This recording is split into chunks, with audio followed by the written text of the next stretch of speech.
मोदी सरकार का समर्थन करने वालों को चमचे राष्ट्रवादी तो कहने से रहे, इसलिए उन्हें अंधभक्त कहकर चिढ़ाया जाता है।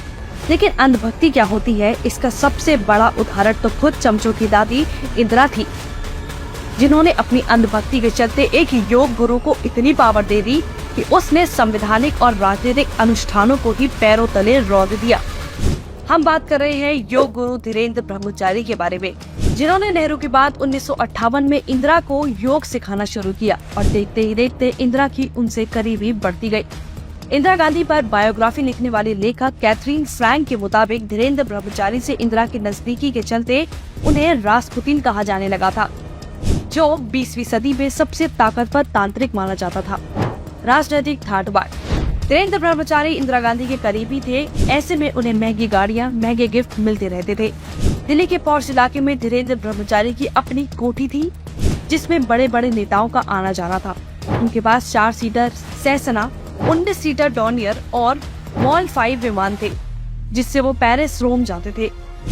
अपर्णा नाम की एयर टैक्सी सर्विस को खास लोगों को किराए पर देते थे।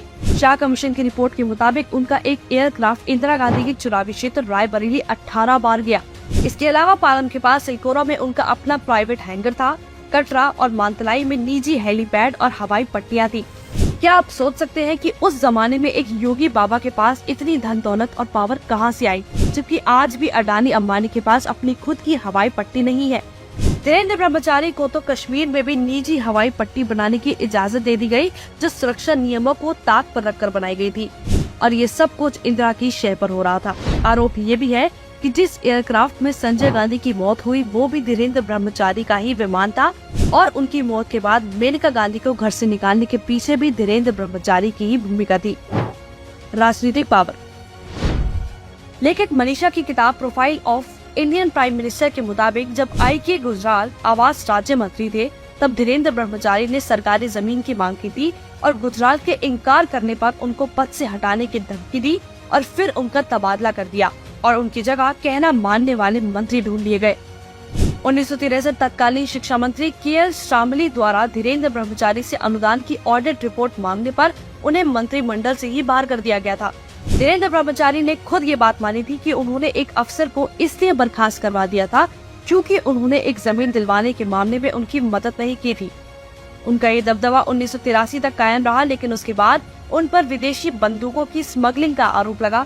उन्हें बेल तो मिल गई, लेकिन राजनीति में पकड़ कमजोर होती गई। यानी इंदिरा गांधी ने सत्ता का हर तरीके से दुरुपयोग किया और एक सन्यासी को इतना पावरफुल बना दिया, लेकिन कोई इस बारे में मुंह से एक शब्द नहीं निकालता। इसलिए दूसरों पर सवाल उठाने से पहले कांग्रेस को अपने इतिहास को जानने की जरूरत है। अगर आज किसी बाबा या सन्यासी को इतनी पावर मिल जाए, तो यही कांग्रेसी विदेशों में जाकर भारत की छवि खराब करने में अपनी पूरी जान लगा देंगे।